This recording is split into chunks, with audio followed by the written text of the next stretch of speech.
Assalamualaikum teman-teman. Perkenalkan, nama saya Ivana Tusehro dari kelas 1A reguler. Pada kesempatan kali ini saya akan membahas mengenai pendidikan sebagai ilmu dan seni.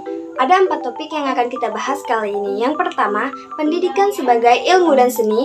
Yang kedua, definisi, karakteristik, dan klasifikasi ilmu. Yang ketiga, definisi, karakteristik, dan klasifikasi ilmu pendidikan. Dan yang keempat, pendidikan atau mendidik sebagai seni. Baiklah, yang pertama, pendidikan sebagai ilmu dan seni. Ilmu disajikan secara rinci, sistematis dalam bentuk konsep, hipotesa, dalil, teori, ataupun hukum. Sedangkan seni diungkapkan secara konkret dalam bentuk sastra, lukisan, bangunan, musik, dan lainnya. Dapat kita simpulkan bahwa ilmu merupakan sistem pengetahuan, sedangkan seni merupakan pengungkapan cita rasa. Dalam proses pembelajaran di sekolah, praktik pendidikan merupakan suatu paduan antara ilmu dan juga seni. Karena dalam praktek pendidikan tersebut, seorang guru selain memiliki ilmu, juga harus memiliki kreativitas ataupun seni. Di sekolah, ketika dalam proses pembelajaran, seorang guru hanya mengandalkan ilmu tanpa menggunakan kreativitasnya dalam mengajar, maka tidak dapat dipungkiri bahwa para siswa akan merasakan jenuh ataupun bosan. Lalu yang selanjutnya, definisi, karakteristik, dan klasifikasi ilmu. Yang pertama, definisi ilmu. Dalam bahasa Indonesia, kata science berasal dari bahasa Latin dari kata sciere yang berarti mengetahui. Umumnya diartikan ilmu, tapi sering juga diartikan dengan ilmu pengetahuan, meskipun secara konseptual mengacu pada makna yang sama. Secara etimologis, ilmu merupakan kata serapan yang berasal dari bahasa Arab, yaitu alima yang berarti tahu atau mengetahui. Sementara itu, secara istilah diartikan sebagai idraku syai bihaqiqati, yaitu mengetahui sesuatu secara hakiki. Selanjutnya, karakteristik ilmu. Yang pertama, ilmu harus mempunyai objek. Karena kebenaran yang hendak diungkapkan dan dicapai adalah kesesuaian antara yang diketahui dengan objeknya.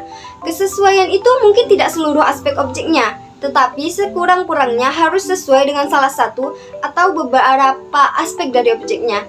Berdasarkan hal tersebut, harus dibedakan antara objek material dan objek formal. Lalu yang selanjutnya, B. Ilmu harus mempunyai metode. Karena untuk mencapai suatu kebenaran yang objektif dalam mengungkapkan objeknya, ilmu tidak dapat bekerja secara sembarangan, sehingga diperlukan cara tertentu yang tepat. Cara tersebut harus memberi jaminan bagi tercapainya persesuaian antara yang diketahui atau yang diungkapkan dengan kenyataan yang terdapat pada objeknya. Metode keilmuan harus mengungkapkan bukti-bukti atau tanda kebenaran dari pengalaman manusia. Lalu yang ketiga, C. Ilmu harus sistematik. Dalam mendeskripsikan pengalaman-pengalaman atau kebenaran-kebenaran tentang objeknya, harus dipadukan secara harmonis sebagai suatu keseluruhan yang teratur. Ilmu harus merupakan satu kesatuan yang sistematik atau bersistem. Lalu yang D, ilmu bersifat universal atau berlaku secara umum. Kebenaran yang dideskripsikan ilmu bukanlah mengenai sesuatu hal yang bersifat khusus atau yang individual. Lalu selanjutnya kita akan membahas klasifikasi ilmu. Ada 2 klasifikasi ilmu. Yang pertama, ilmu murni, dan yang kedua, ilmu terapan. Ilmu murni merupakan kumpulan teori-teori ilmiah yang bersifat dasar dan teoritis yang belum dapat dikaitkan dengan masalah kehidupan yang bersifat praktis. Contohnya seperti matematika, fisika, biologi, dan sebagainya.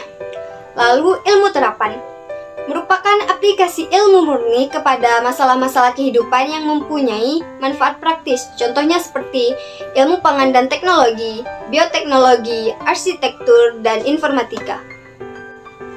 Lalu selanjutnya kita akan membahas definisi, karakteristik, dan klasifikasi ilmu pendidikan. Yang pertama, definisi pendidikan. Menurut Carter Vigut, ilmu pendidikan adalah suatu bangunan pengetahuan sistematis yang mencakup aspek-aspek kuantitatif dan objektif dari proses belajar. dan juga menggunakan instrumen secara seksama dalam mengajukan hipotesis-hipotesis pendidikan untuk diuji berdasarkan pengalaman yang seringkali dalam bentuk eksperimen. Jadi intinya, ilmu pendidikan adalah sistem pengetahuan tentang fenomena pendidikan yang dihasilkan melalui riset dengan menggunakan metode ilmiah. Lalu yang selanjutnya, karakteristik ilmu pendidikan. Yang pertama, objek studi.